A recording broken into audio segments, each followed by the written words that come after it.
Que a paz do Senhor ilumine o seu dia e traga bênçãos para a sua semana. Sejam todos muito bem-vindos. Hoje, a gente vai mergulhar de cabeça num dos capítulos, eu diria, mais densos e combativos do Novo Testamento, Colossenses capítulo 2. E as nossas fontes, para guiar essa conversa, são as notas de estudo das Bíblias OMA e também da NAA. Que bom estar aqui para falar desse texto. Ele é fundamental. E a nossa missão aqui é entender uma tensão, sabe? A igreja de Colossos estava sendo seduzida por uma espiritualidade que parecia mais profunda, mais mística. E a resposta de Paulo é provar que o que eles achavam que era profundidade, na verdade era raso. A verdadeira e infinita profundidade estava na pessoa que eles já conheciam, Cristo. Exatamente essa questão. Paulo não está lutando contra a busca por profundidade de forma alguma. Ele está lutando contra a busca num lugar errado. O capítulo inteiro é esse contraste, brilhante, aliás, entre as sombras das regras humanas e a realidade, a substância, que se encontra em Cristo. Uma mensagem que, nossa, ecoa demais até hoje. Ok, vamos entrar nisso então. Paulo já começa com uma intensidade que, assim, quase salta da página. Ele fala de um grande combate que trava pelos cristãos de Colossos, de Laodiceia e até por quem ele nunca viu pessoalmente. A palavra grega aqui é o agon, de onde vem nossa palavra agonia. Por que essa linguagem tão forte, tão visceral como o combate? Porque para Paulo, a batalha era real. As apostas eram altíssimas. Não era uma luta física, claro, mas uma agonia espiritual mesmo.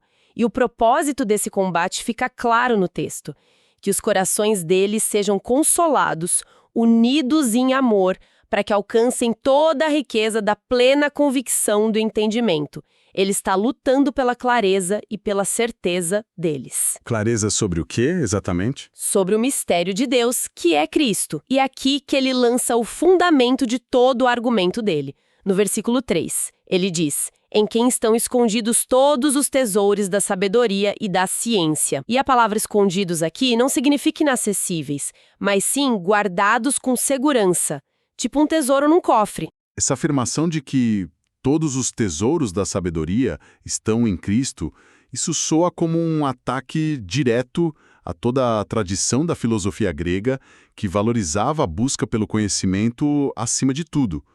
Paulo está, de certa forma, declarando o fim da filosofia como eles a conheciam. De certa forma, sim, ele está redefinindo o objetivo da busca. No mundo greco-romano, a sabedoria era algo a ser alcançado por esforço e iniciação em mistérios. E Paulo vira essa ideia de cabeça para baixo. Ele diz que a sabedoria não é uma coisa a ser alcançada, mas uma pessoa a ser conhecida. E essa pessoa é Cristo. Então essa não é só uma frase teológica bonita, sabe? É a principal arma dele contra os argumentos falaciosos dos falsos mestres. A lógica dele é simples e demolidora. Se tudo que é necessário está em Cristo, não tem por que procurar em outro lugar. Qualquer outra fonte se torna redundante ou, pior, um engano. Isso prepara o terreno perfeitamente para o alerta que ele faz logo em seguida, né? Tendo estabelecido essa suficiência total de Cristo, faz todo sentido que o próximo passo seja alertar sobre tudo que diz que ele não é suficiente. Perfeitamente. O versículo 8 é o coração do aviso. Tenham cuidado para que ninguém venha a enredá-los com sua filosofia e vãs sutilezas. A palavra para enredar aqui significa literalmente levar como presa de guerra. Ele via esses ensinamentos como predadores, raptando a mente e a fé dos crentes. E o que exatamente eram essas filosofias? O texto fala em tradição dos homens e rudimentos do mundo. Só um pouco vago. E era vago de propósito, porque provavelmente era uma mistura complexa, um sincretismo perigoso. Colossos era uma encruzilhada de culturas, de ideias. Essa heresia local parecia pegar um pouco de tudo. Elementos do judaísmo místico, com foco em anjos, leis alimentares, filosofia grega com a busca por um conhecimento superior, a gnose, e também religiões de mistério locais. O que unia tudo isso era a ideia de que o evangelho simples não era o bastante, que faltava alguma coisa. E essa expressão rudimentos do mundo, stocheia no grego, O que significa? É uma palavra fascinante. Pode significar os princípios básicos de qualquer assunto, tipo o ABC. Pode também se referir aos elementos físicos do universo: terra, ar, fogo, água. E, no contexto da época, era muito usada para descrever poderes espirituais ou astrais, anjos, demônios, espíritos dos planetas, que se acreditavam que governavam o destino humano. Paulo usa essa palavra de forma genial para englobar tudo isso, seja a lei judaica, a filosofia grega ou o misticismo pagão. Ele coloca tudo na mesma categoria: espiritualidade nível iniciante. São os blocos de construção básicos do pensamento religioso humano, que são totalmente superados pela realidade em Cristo. É aqui que fica realmente interessante. Como resposta a essa ameaça, a essa espiritualidade nível iniciante, Paulo apresenta a solução definitiva. Ele afirma no versículo 9 que em Cristo habita corporalmente toda a plenitude da divindade. O que ele quer dizer com corporalmente? Essa palavra é crucial.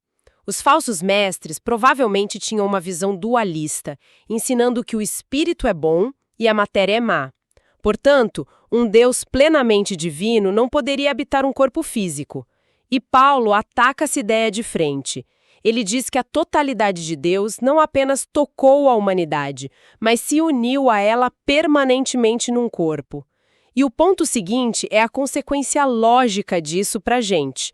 Se a plenitude de Deus está em Cristo e nós estamos em Cristo, então, como diz o versículo 10, nós também estamos perfeitos nele, ou completos nele. A gente não precisa de conhecimento secreto, de rituais extras, de intermediários. Em Cristo, a gente já tem tudo. A ideia de já ser completo é muito poderosa. Mas Paulo continua com uma imagem que, para mim, é uma das mais fortes de toda a Bíblia. Ele fala sobre cancelar uma cédula que era contra nós, pregando-a na cruz. Que imagem é essa? É uma metáfora jurídica e financeira que qualquer pessoa daquela época entenderia na hora. A palavra grega para cédula é xerografon, que significa literalmente algo escrito à mão. Era um certificado de dívida assinado, uma nota promissória. Paulo está visualizando a lei de Deus como uma lista de todas as nossas transgressões, a nossa conta, sabe? A nossa dívida impagável com a justiça divina. E o que Cristo fez com essa lista? Ele não apenas apagou, certo? O texto diz algo mais. Exato. E a diferença é sutil, mas é imensa. Ele não só pagou a dívida. Ele pegou o próprio documento, a prova da dívida, e o cancelou, removeu do caminho, cravando-o na cruz. A imagem é de um oficial romano pregando um decreto num lugar público, anulando um documento anterior. Na cruz, Deus publicamente declarou nossa dívida nula. Ele não a escondeu. Ele a exibiu como cancelada para todo o universo ver. E como se isso não bastasse, o versículo 15 ainda acrescenta outra camada de vitória. Diz que ele despojou os principados e potestades, expondo-os publicamente ao desprezo. Sim, a metáfora muda do tribunal para o campo de batalha. A imagem aqui é de um triunfo romano. Quando um general vitorioso voltava para Roma, ele desfilava pelas ruas numa parada, exibindo os reis e generais inimigos derrotados, acorrentados, humilhados. Paulo está dizendo que a cruz, que para o mundo parecia o auge da fraqueza, foi na verdade o palco do desfile triunfal de Deus. Foi ali que os poderes do mal, que usavam nossa dívida para nos acusar, foram desarmados e publicamente envergonhados. Uau! A dívida foi cancelada e os inimigos derrotados. É uma declaração de liberdade total. Total. Ok, então se a base de tudo é essa, que a dívida está paga e os inimigos derrotados, as implicações práticas são enormes. E é para onde Paulo vai a seguir, a partir do versículo 16. Ele diz: portanto, ninguém vos julgue. É como se dissesse, com base em tudo isso que acabei de falar... É precisamente essa lógica. Portanto, é a palavra-chave. Porque a vitória completa, viver sobre o jugo de regras externas não faz mais o menor sentido. E ele lista as áreas de julgamento: comida, bebida, dias de festa, luas novas ou sábados. todas práticas cerimoniais importantes, especialmente no judaísmo. E ele as chama de sombra das coisas que hão de vir. E a realidade, ele diz, é Cristo. Eu li uma analogia sobre isso que achei brilhante. É como se as leis antigas fossem a foto no cardápio e Cristo fosse o banquete. A heresia não era olhar o cardápio, mas preferir o cardápio à refeição que já está servida na sua frente. Essa analogia é perfeita. Paulo não está dizendo que as leis do Antigo Testamento eram ruins. Ele as reposiciona. Elas eram sombras. E uma sombra real, ela aponta para a existência de algo substancial. As leis, as dietas, os dias santos, tudo isso eram sombras projetadas no tempo pelo evento futuro da vinda de Cristo. Mas agora, diz Paulo, a realidade, o corpo que projeta a sombra, chegou. Continuar obcecado com a sombra quando a substância está bem na sua frente é dar as costas para a realidade. No entanto, o texto também adverte contra algo que soa mais esotérico. No versículo 18, ele fala de falsa humildade e culto aos anjos. Espera um pouco. Isso parece contraintuitivo. Como a humildade pode ser falsa? E o que seria esse culto aos anjos? O que é fascinante aqui é que os falsos mestres pareciam promover um tipo de elitismo espiritual disfarçado de humildade. A falsa humildade era provavelmente a atitude de dizer: Deus é tão santo e eu sou tão insignificante que não sou digno de ir direto a Ele. Vou usar intermediários como os anjos. Parecia humilde, mas na verdade negava o acesso direto que Cristo conquistou para a gente. E o culto dos anjos seria então a veneração desses intermediários? Exatamente. Esses mestres alegavam ter tido visões especiais desses seres angelicais e, com base nessas experiências, ensinavam que venerar anjos era um passo necessário na escada espiritual. Mas Paulo destrói esse argumento. Ele diz que essa pessoa está metendo-se em coisas que não viu, ou seja, baseando sua teologia em experiências subjetivas e não na revelação de Cristo. E a fonte dessa atitude, ele diz, não é espiritual, mas carnal. Uma mente inchada de vaidade. Então, o que parecia humildade era, na verdade, um orgulho secreto. Eles estavam se vangloriando de suas visões e, ao fazer isso, estavam se desconectando da única fonte de vida. Precisamente. Paulo conclui dizendo que eles não estão ligados à cabeça, que é Cristo. É uma imagem poderosa da igreja como um corpo. É só estando conectado à cabeça que todo o corpo pode ser nutrido, unido e crescer com o crescimento que vem de Deus. Qualquer outra prática, por mais espiritual que pareça, acaba cortando essa conexão vital. Leva à desnutrição, não ao crescimento. E o capítulo termina com uma crítica a regras bem específicas, que soam como o lema desses falsos mestres. Não toque, não prove, não manuseie. Isso nos leva a uma forma de disciplina muito rigorosa, o ascetismo. Mas, de novo, isso não parece algo positivo. Disciplinar o corpo não é uma virtude. Essa é a sutileza da heresia. Ela sempre tem uma aparência de sabedoria, como diz o versículo 23. Promovia uma devoção autoimposta, uma humildade forçada, um tratamento severo do corpo. Externamente parecia o auge da espiritualidade.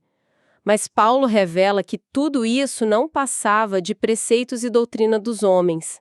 Eram regras sobre coisas que perecem pelo uso, ou seja, são temporárias e terrenas. Então, qual é o veredito final de Paulo? Por que essa disciplina rigorosa, que parece tão devota no fim das contas, não tem valor algum? Porque, e esta é a conclusão fulminante de Paulo, ela não tem poder nenhum para reprimir as inclinações da carne. É uma solução humana para um problema espiritual profundo. Tentar controlar a natureza pecaminosa com uma lista de proibições externas é como tentar curar uma doença grave com um curativo. Você pode até controlar o comportamento externo por um tempo, mas não muda o coração. A verdadeira transformação vem de dentro para fora, da nossa união com Cristo. Vem de nos apegarmos à cabeça e extrairmos vida dele, não de uma lista de regras humanas. Resumindo tudo, a mensagem central de Colossenses 2 parece ser um chamado incrivelmente poderoso para encontrar absolutamente tudo de que a gente precisa: sabedoria, perdão, liberdade, crescimento. exclusivamente em Cristo. Ele é a substância, não a sombra, a plenitude, não o vazio, a liberdade, não as regras. Exatamente. A suficiência absoluta de Cristo é o tema que amarra cada argumento do capítulo.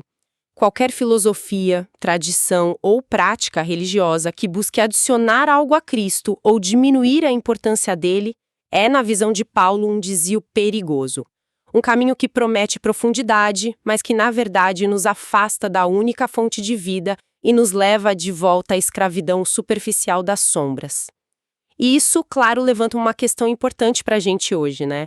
A carta nos adverte contra sermos julgados por regras externas sobre rituais e práticas. No nosso mundo contemporâneo, cheio de diferentes sistemas espirituais, dietas da moda, gurus de autoajuda, programas de aperfeiçoamento, quais poderiam ser as sombras atuais que correm o risco de nos distrair da verdadeira substância que é encontrada em Cristo? Uma excelente reflexão para levarmos conosco. Que Deus abençoe todos os ouvintes.